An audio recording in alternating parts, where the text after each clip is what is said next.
E se eu te dissesse que uma índia viúva na Amazônia encontrou um jovem perdido que era idêntico ao filho que ela havia perdido anos antes? E se o rapaz trouxesse consigo um objeto que só poderia ter pertencido a esse filho morto? Como você explicaria algo que desafia todas as leis da natureza? Escreve aí nos comentários de qual cidade você está assistindo. E se você acredita que em toda história existe um lado bonito, se inscreve no canal e ativa o sininho. Porque o que você vai ver agora vai te emocionar de um jeito que você não imagina. O vento soprava forte entre as árvores centenárias da floresta amazônica.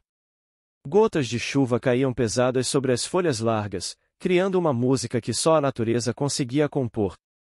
Dentro de uma pequena maloca da aldeia Caripuna, Yara acordou sobressaltada.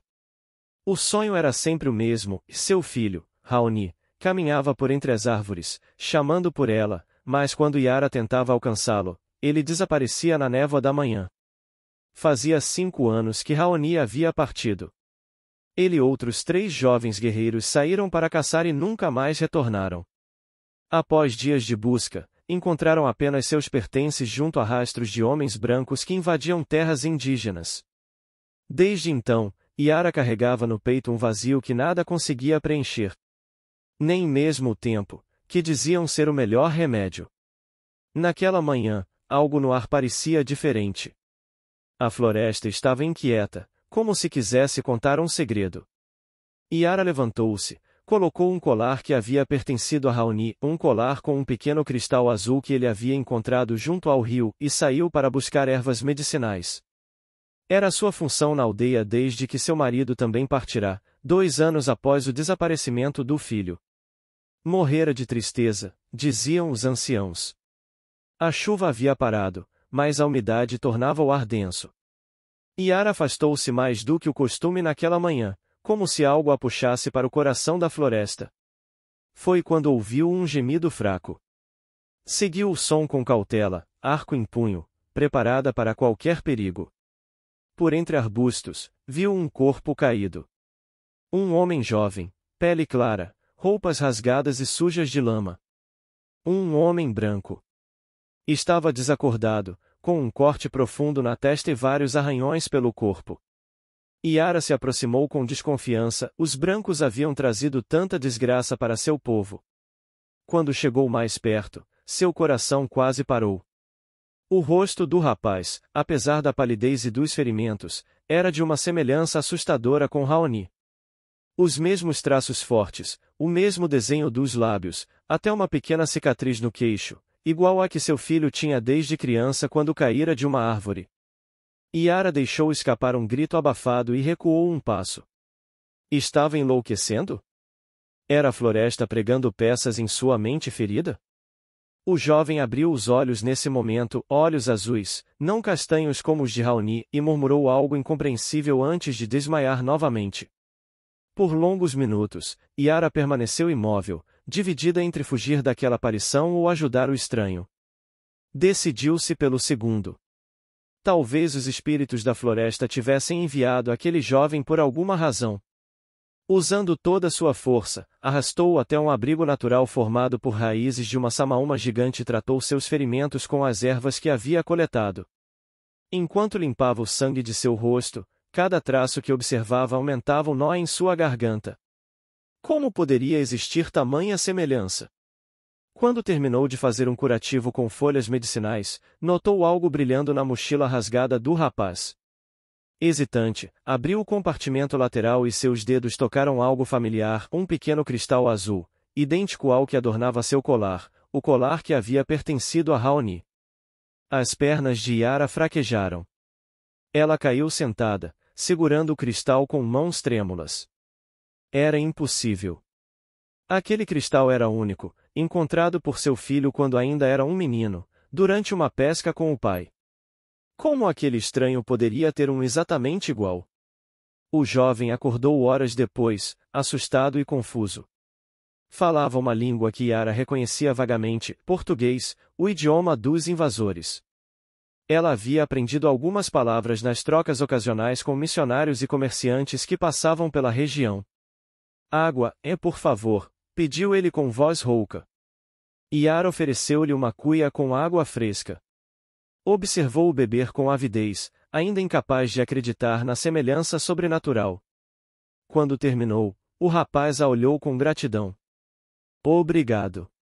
Eu me chamo Thomas. Thomas Harker. Sou fotógrafo. Meu grupo é perdido. Ele tentava explicar com gestos e palavras simples. Yara compreendeu que ele fazia parte de uma expedição fotográfica que se perderá na floresta depois de um ataque de homens armados, provavelmente garimpeiros ilegais ou madeireiros. Haviam se separado na confusão, e Thomas vagou por 2 dias até cair de exaustão. Você a ajudou. Obrigado, disse ele, tocando o curativo na testa. Você é igual ao meu filho, respondeu Yara em seu português limitado, os olhos marejados. Thomas não compreendeu completamente, mas percebeu a emoção na voz dela. Yara apontou para o colar em seu pescoço e depois para o cristal que havia encontrado na mochila dele. Thomas pareceu confuso. Isso? Encontrei, e riu, quando criança. Yara sentiu um calafrio percorrer sua espinha. Como era possível? 2 pedras idênticas, 2 rostos idênticos, separados por mundos completamente diferentes.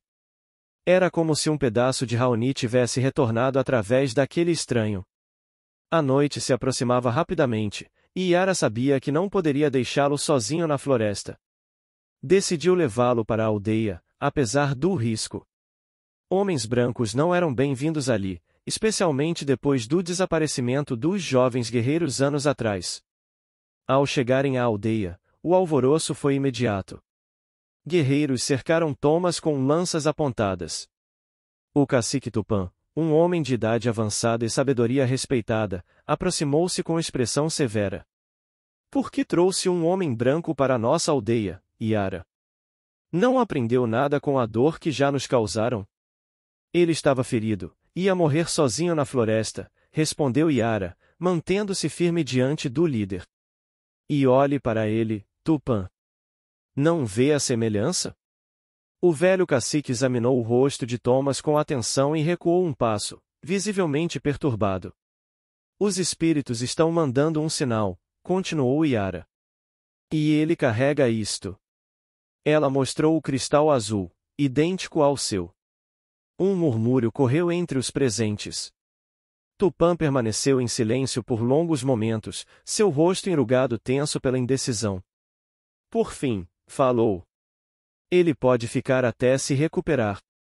Depois, deve partir. Thomas foi levado para uma pequena maloca nos limites da aldeia. Yara ficou encarregada de cuidar dele, uma decisão que agradava a ambos, ela, pela estranha conexão que sentia, ele, por ser a única pessoa que demonstrava alguma gentileza naquele lugar desconhecido. Nos dias que se seguiram, a comunicação entre eles melhorou. Thomas conhecia algumas palavras em espanhol que se assemelhavam ao português, e Yara mostrava-se uma aprendiz rápida. Ela descobriu que ele era americano, tinha 26 anos, a mesma idade que Raoni teria, e viajava pelo mundo fotografando povos indígenas e denunciando violações contra suas terras. Sua família, e onde? Perguntou Yara certa tarde, enquanto trocava o curativo da testa de Thomas. Não tenho família, respondeu ele com um sorriso triste. Fui adotado quando bebê. Meus pais adotivos morreram num acidente há 5 anos. 5 anos. O mesmo tempo desde que Raoni desaparecera. As coincidências se acumulavam de forma inquietante. Enquanto Thomas se recuperava, a presença do estrangeiro dividia a aldeia. Alguns, inspirados pela reação de Yara e intrigados pelas coincidências, acreditavam que ele era algum tipo de mensageiro espiritual. Outros o viam como uma ameaça, um intruso que deveria partir o quanto antes. Uma noite, enquanto a maior parte da aldeia dormia, Moacir, o pajé, visitou a maloca onde Thomas descansava. O velho curandeiro observou o jovem por longos minutos, seus olhos enrugados brilhando à luz fraca da fogueira. Então pediu para ver o cristal azul. Thomas entregou a pedra sem hesitar.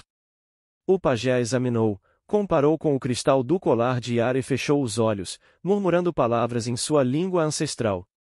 Os dois são um só, disse finalmente em português quebrado. Mesma pedra, quebrada em duas.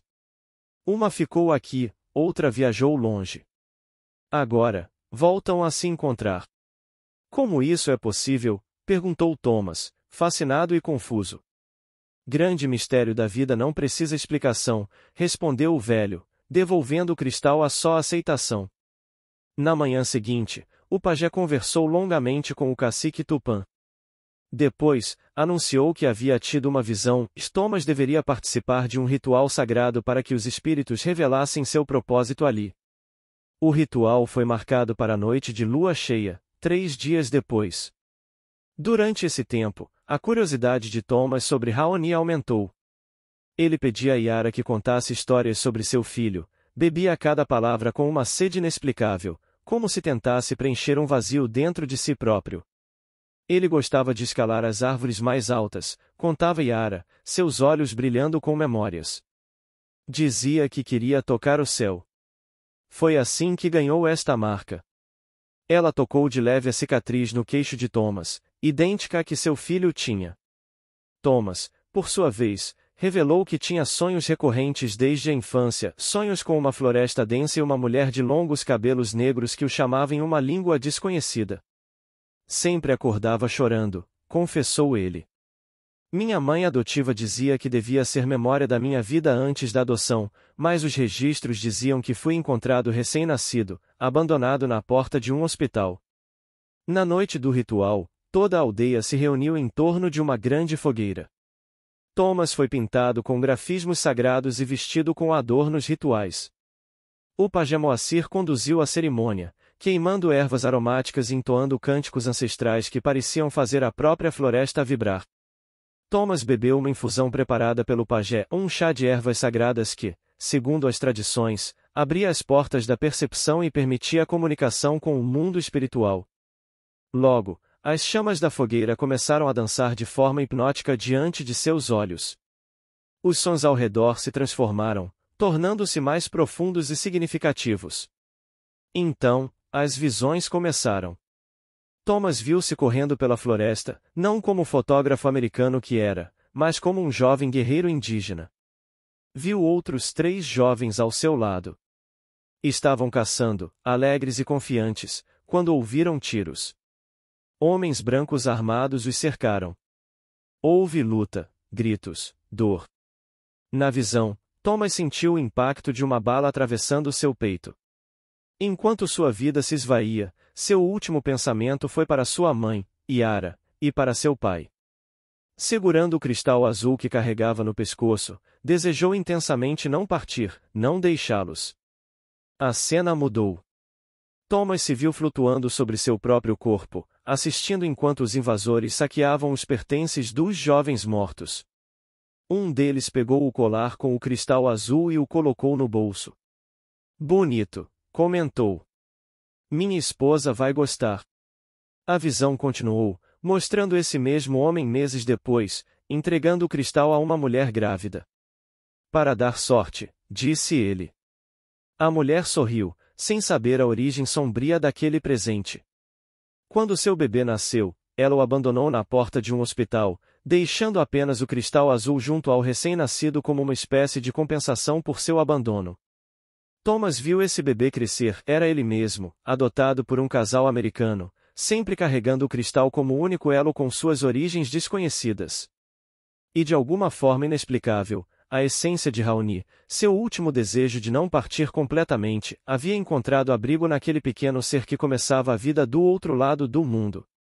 Quando Thomas voltou a si, estava amanhecendo. Lágrimas escorriam por seu rosto pintado. Ao seu lado, Yara também chorava, pois o pajé havia compartilhado as visões com ela através de um ritual paralelo. Agora entendo, disse Thomas em um português surpreendentemente fluente, como se as visões tivessem desbloqueado conhecimentos escondidos em sua mente. Parte dele vive em mim. Não sou Raoni, mas carrego algo dele. Yara sentiu, seu coração repleto de uma mistura de dor e consolo. Os espíritos nunca mentem. Você veio para que eu pudesse ver meu filho uma última vez, para que pudéssemos nos despedir propriamente. Nos dias que se seguiram, Thomas foi aceito pela aldeia não como um intruso, mas como alguém que carregava o espírito de um dos seus. Ele aprendeu rapidamente a língua caripuna e absorveu seus costumes com uma naturalidade que surpreendia a todos. Uma tarde, enquanto caminhavam pela floresta coletando frutos, Thomas parou de repente e olhou intensamente para Yara. "Preciso te mostrar algo", disse ele. Guiou-a por caminhos que nunca havia percorrido antes, mas que parecia conhecer intimamente. Após uma hora de caminhada, chegaram a uma pequena clareira. Thomas foi direto a uma árvore específica e começou a cavar em suas raízes. "Como você sabe disso?", perguntou Yara, confusa. "Vi nas visões", respondeu ele simplesmente. De sob as raízes, Thomas desenterrou um pequeno embrulho de folhas. Dentro, havia um arco miniatura, belamente talhado, o primeiro arco que o pai de Raoni havia feito para ele quando criança. "Ele o escondeu aqui", explicou Thomas. Era seu tesouro mais precioso, mas temia que os mais velhos o considerassem muito apegado a coisas infantis. "Vinha aqui quando queria lembrar do pai." Yara pegou o pequeno arco com mãos trêmulas. Era a verdade. Raoni havia desaparecido com aquele arco anos antes de sua morte, e ela nunca soube o que havia acontecido com ele. Como Thomas poderia saber? Aquele momento selou definitivamente o laço entre eles. Nos meses que se seguiram, Thomas documentou a vida da aldeia, seus costumes, suas lutas contra invasores. Utilizou suas fotografias e conexões para atrair atenção internacional para a proteção daquelas terras. E quando Thomas finalmente precisou partir, pois sua missão no mundo era justamente ser uma ponte entre mundos, ele e Yara uniram os dois cristais azuis, descobrindo que se encaixavam perfeitamente, formando uma única pedra. Decidiram parti-la novamente, cada um ficando com um pedaço, simbolizando sua conexão eterna. "Não sou seu filho", disse Thomas na despedida. "Mas parte dele vive em mim, e agora, parte de mim ficará sempre com você." Yara sorriu entre lágrimas. "Eu sei. E é suficiente." Thomas retornou várias vezes à aldeia nos anos seguintes, sempre trazendo ajuda e atenção para suas causas. Tornou-se um defensor ferrenho dos direitos indígenas, guiado por uma paixão que transcendia explicações racionais. E na aldeia caripuna, contam até hoje a história do estrangeiro que carregava o espírito de um guerreiro perdido, e de como a floresta, em sua infinita sabedoria, encontrou uma forma de curar o coração partido de uma mãe. Dizem os mais velhos que existem mistérios na vida que nossa mente limitada não consegue explicar. Que as almas encontram caminhos surpreendentes para completar suas jornadas. E que o amor, o mais poderoso dos sentimentos, transcende até mesmo as fronteiras entre a vida e a morte. Yara nunca mais sentiu o vazio que a consumia. Carregava seu cristal azul próximo ao coração, sabendo que do outro lado do mundo, Thomas fazia o mesmo.